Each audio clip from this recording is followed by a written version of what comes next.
téléspectateurs de Tata TV, bonjour ou bonsoir selon le temps où vous nous recevez chez vous. Merci de prendre le rendez-vous, un grand rendez-vous qui est intitulé la médecine traditionnelle.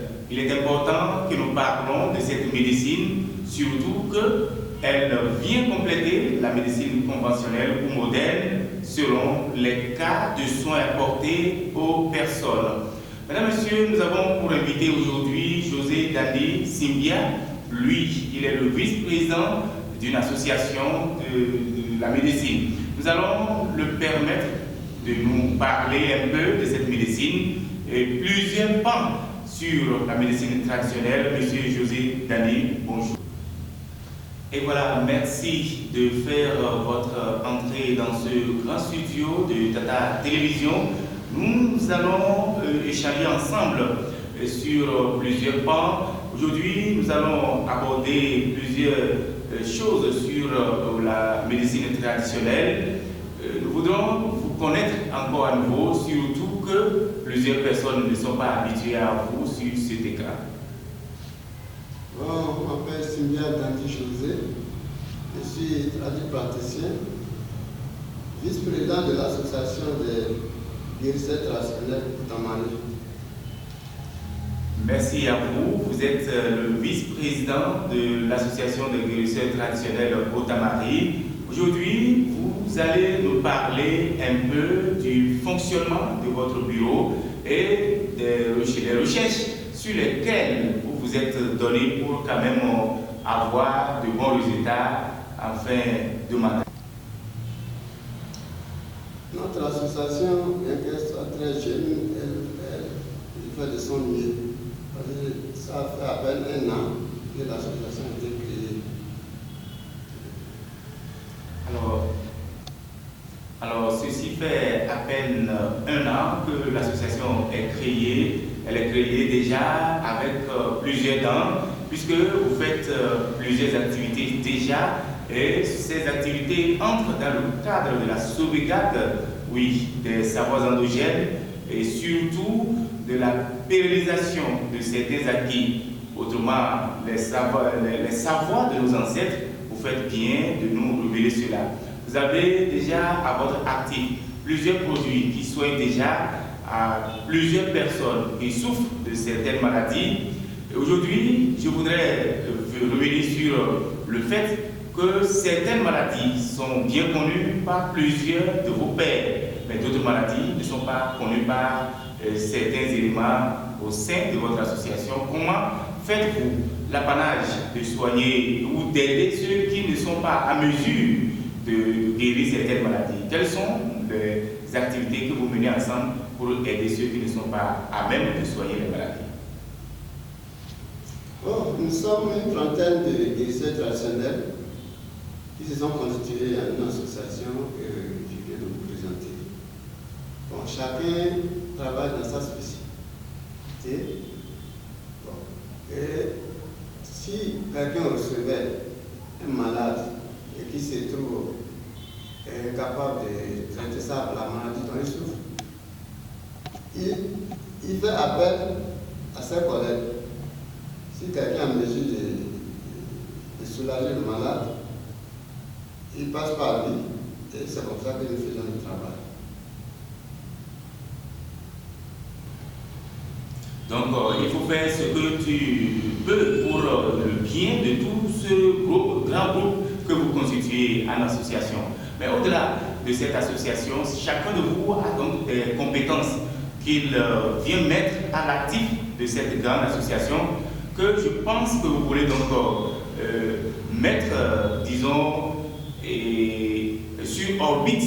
Vous voulez mettre sur le plan international une association naissante qui porte déjà les dents, surtout avec les nouveaux produits que vous pourrez et que vous soignez. Je veux parler de vos produits, derniers produits que vous avez donc sortis dernièrement. Je parle par exemple, sans beaucoup réfléchir, des hépatites que vous vraiment vous soignez, et même les médecins et les docteurs savent que vous avez le talent au niveau de ces maladies.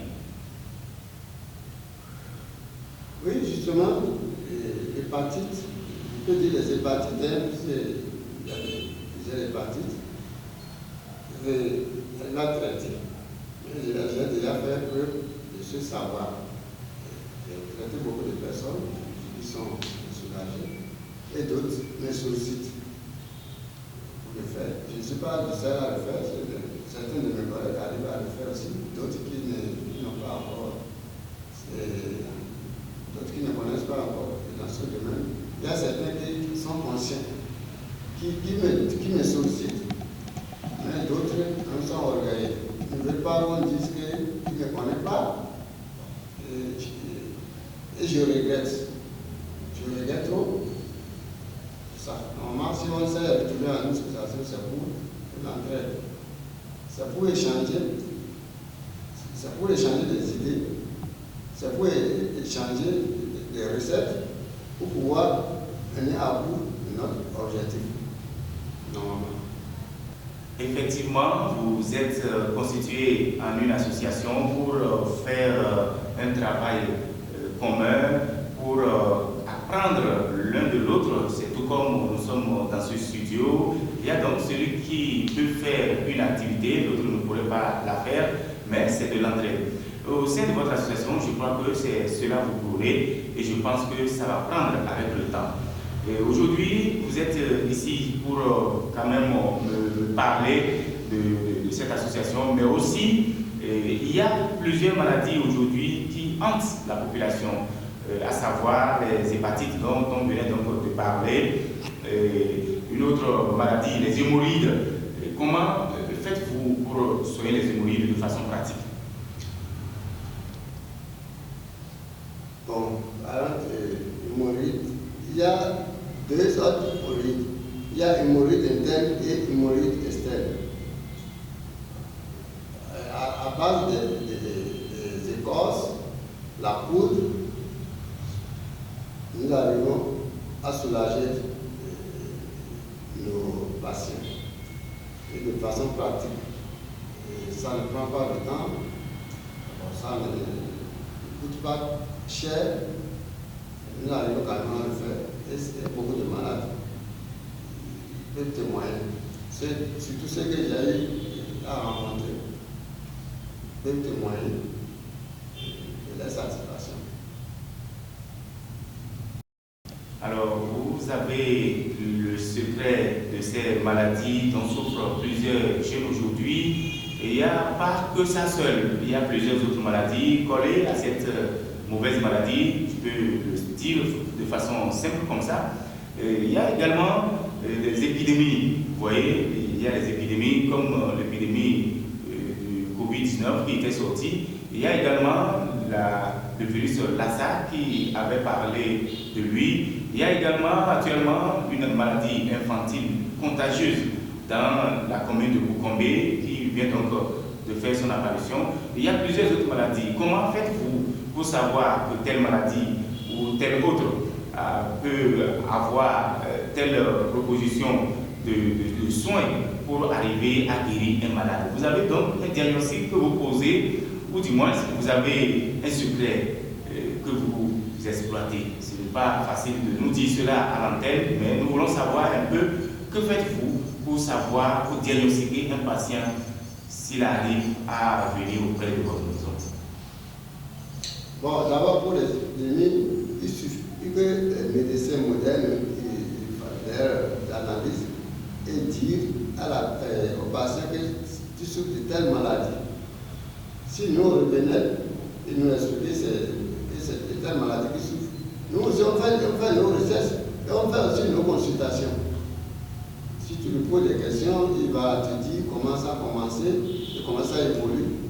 Les épidémies, ce ne sont pas de nouvelles maladies, c'est les maladies qui ont existé. Et c'est ça, ce sont ces maladies qui reviennent. Et nos parents ont traité en leur temps. Donc on fait aussi des recettes pour pouvoir guérir ces genres de maladies. Nous aussi on dit que le plus grand risque de ne pas risquer. Bon, nous aussi on fait des recettes. Il faut aussi faire, je ne vais pas faire la théorie, mais il faut pratiquer.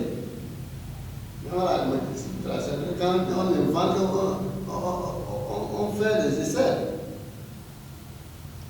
vous faites également les essais comme le font la médecine conventionnelle, où il faut faire des essais. Je voudrais rester avec vous, M. José Dandi, pour ceux qui ne vous connaissent pas. Simbia, vous êtes basé à Natitengu, la plus belle commune du département de l'Atakura d'ailleurs. Vous faites bien de faire votre entrée ici. Quel est le produit, ou que pourrais-je dire encore, quel est ce produit que vous utilisez à dessein pour sauver des vies et vous ne pouvez pas compter ce nombre encore? Vous avez fait des essais avec un médicament ou un produit que vous avez fait avec vos 5 doigts qui continue de parler de lui, même si vous n'êtes pas de cette terre, par exemple. Concernant les maladies et les produits, d'abord, je avais parlé du traitement de morceaux de serpent, vraiment. Et je suis fier d'avoir sauvé beaucoup de personnes. Il y a aussi les maladies génitales, les règles douloureuses, les manches, les règles noires, brillantes, et j'en passe, pour traiter aussi les femmes, les enfants, et d'autres dans les grossesses, même si certains n'en ont pas eu, mais surtout la bonne santé. Il y a aussi l'hépatite, et déjà traité, beaucoup traité les gens qui sont satisfaits aujourd'hui. Il y a aussi l'hémorroïde, il y a le prostate, il y a les agressions précoces, la faiblesse sexuelle, beaucoup de maladies en tout cas. Effectivement parlant de cette maladie de la prostate, qui est aussi une maladie dangereuse, surtout chez l'homme, elle n'est pas loin de faire perdre ou de faire écrouler toute une famille. Comment arrivez-vous à détecter que c'est de ce mal que souffre votre patient qui vous vient d'un village lointain, vous ne l'avez jamais vu, mais vous arrivez à détecter, vous savez que c'est de ça qu'il s'agit. Vous venez de parler d'un diagnostic que vous posez. Est-ce que vous pouvez nous rappeler un peu le processus qui peut vous conduire à aller soigner ce dernier avec aisance?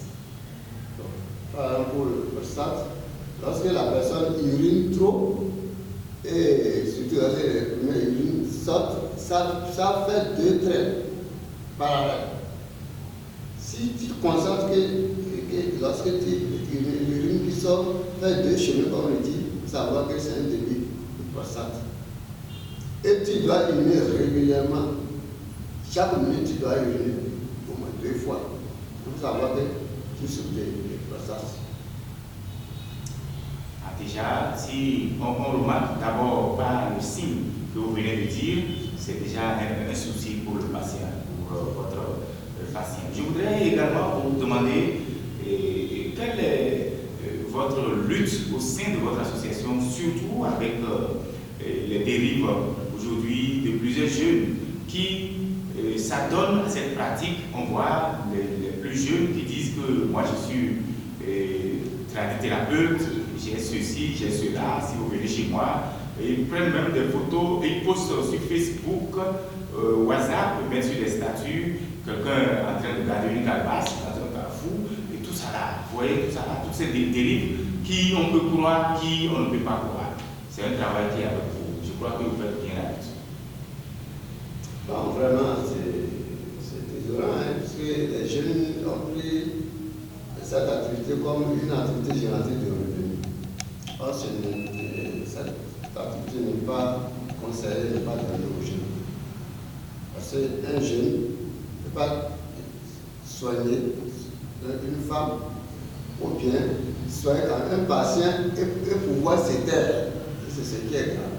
Et puis j'ai traité des personnes demain dans un bistrot ou bien buvette. Il ne ferait que parler de lui. C'est ce qui est interdit. Mais les jeunes n'arrivent pas à garder ce secret. Ce n'est pas bien. Et le jeune peut assister un adulte qui fait le travail dans l'intention d'apprendre auprès de lui. Il peut l'aider à chercher des plantes, des racines, pour l'aider à faire chaud. Au fur et à mesure, apprendre aussi à devenir sage demain. Assez bon. D'accord, c'est très intéressant. Merci de nous apporter cette clarification. Aussi, parmi vos amis qui soignent comme vous, il y a donc certains, comme je le disais à l'entame de cette émission, qui entrent dans certaines grandes dérives de votre profession, puisque c'est un travail que vous faites et vous êtes rémunéré à partir de ce que vous faites, vous soignez les gens. Mais certains gardent un malade pendant 2 mois, 3 mois, sans soins adéquats. Ils ne peuvent même pas bien soigner le malade, mais ils refusent de le lui rendre à ses parents et continuent de l'administrer certains produits, même si ils n'arrivent pas à le soigner convenablement comme cela se doit, et prendre de l'argent au malade jusqu'à l'épuisement des fonds de celui-ci. Bon, vraiment, c'est pertinent parce que c'est ce que nous rencontrons également partout, au sein de nos soignants traditionnels. Mais vraiment, d'autres ne le font pas égoïstes et d'autres ne le font pas négligence. Parce que peut-être il a constaté que les parents du malade, que le malade est potentiellement bien assis et qui répondra à toutes ces exigences, il faut le garder. C'est pas bien. Et après l'avoir épuisé son argent, le poids, et ce soir, et lui-même, parce qu'il constate que le malade lui-même est épuisé, est fatigué, ça se temps qu'il dit, il faut l'amener ailleurs, parce que c'est déjà trop tard. C'est pas bien. Si on ne souhaite jamais, mais ça arrive toujours. Et s'il arrivait que le malade mourrait, je ne pense pas qu'il y aurait encore harmonie avec ses parents. Donc, il n'aura pas de bon voisinage. Si tu l'avais laissé attendre, peut-être il trouverait satisfaction ailleurs. Donc, je conseillerais à mes pères de ne pas le faire, c'est pas bien. Et d'autres le font parce qu'ils ont honte. On le dise. On dit qu'il n'est pas compétent. Il n'a pas pu soigner telle maladie. Et ça nous fait perdre la clientèle. On ne doit pas s'amuser avec la vie de l'être. On dit souvent que la vie de l'homme est sacrée et que nous devons donc faire beaucoup attention et permettre à son prochain de vivre.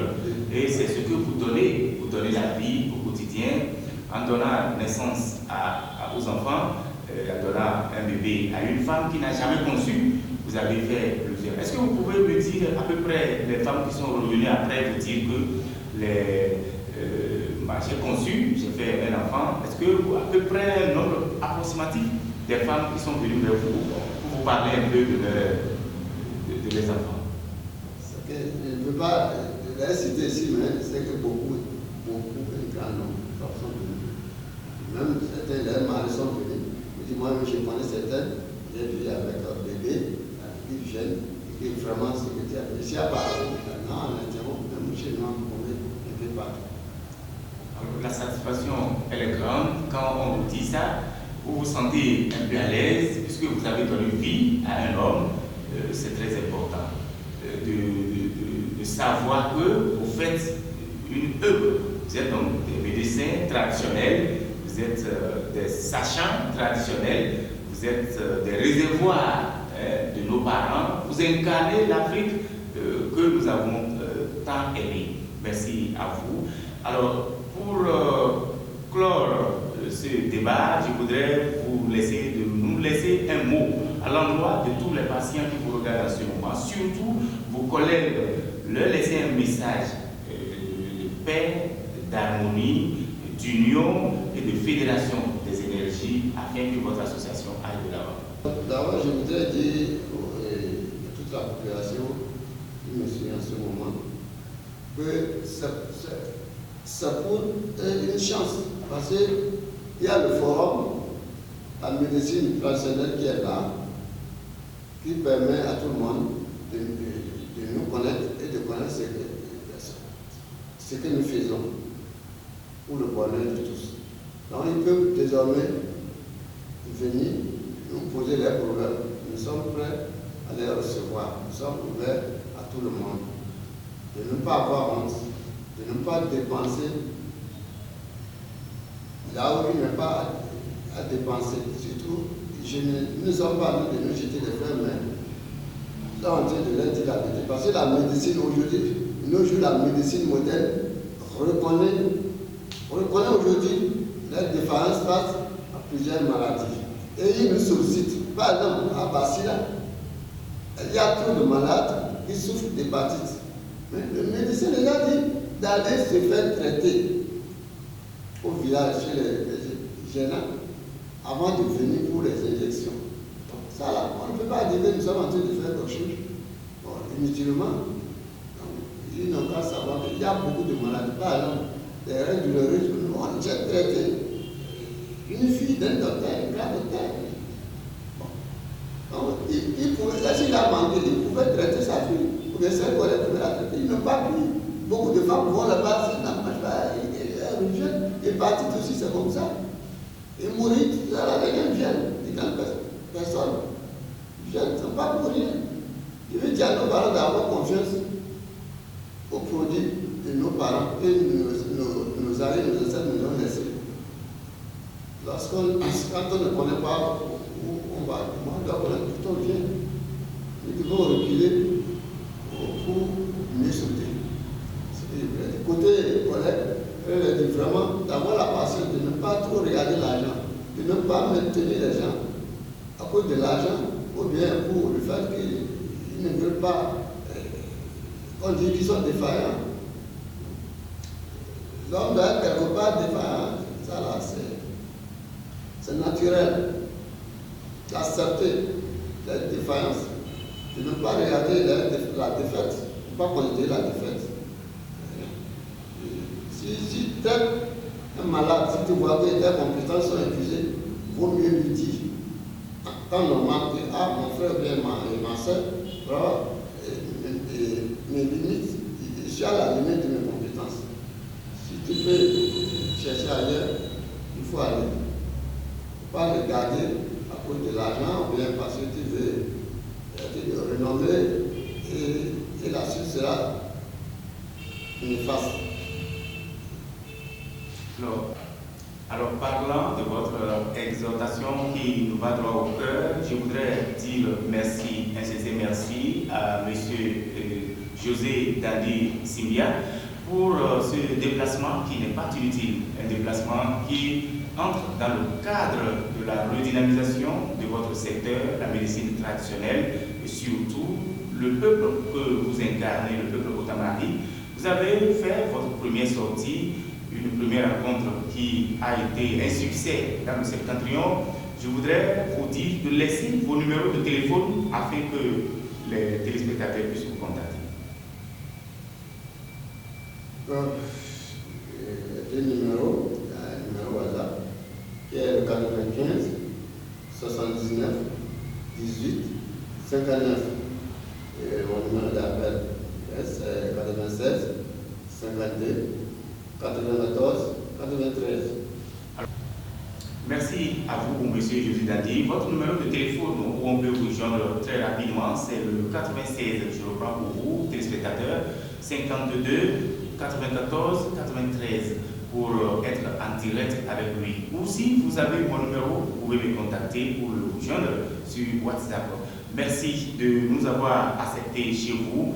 Nous n'avons pas la prétention d'avoir été partout, poser toutes les questions à M. Dandi pour vous satisfaire ou que vous nous regardez en ce moment. Mais nous savons que nous avons fait le maximum. Merci de rester câblé sur Tata TV, tatainfo.bg sur notre site digital. Au revoir et à bientôt.